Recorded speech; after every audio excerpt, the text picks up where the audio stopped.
Ona görə bu suala cavab verirəm. Siz alimsiniz, yoxsa müğənni? Mən təfəkkürlü insanam. Demirəm mən aliməm. Mən dərk edə bilirəm, mən anlayıram. Mən xoşbəxtəm ki, anlamağı bacarıram. Mən bədbəxtəm ki, anlayıram.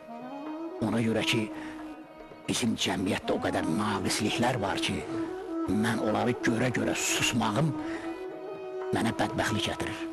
Atalarda bir misal var, deyir ki, necə sən qanmayan atan yana, necə gözəl sözdür, el misaldır.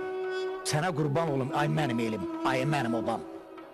Bir qoca kişiyə toy məclisində sual verdim ki, deyirlər arvadı əri saxlar, pendiri dəri, bu nə tər şeydir? Sadə sualdır bu. Çox gözəl, mütləq cavab verdi mənə, dedi, oğlum elə deyil misal, dedim nə tərdir?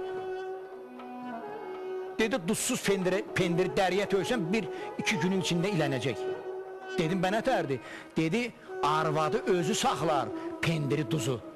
Dedim, eşq olsun sənə qurban olun, mən nə gözəl söz dedin sən. Mən eşitməmişdim bu misalı. Yəni, hər sadənin içində bir mürəkkəb, hər mürəkkəbliyin içində bir sadəlik var.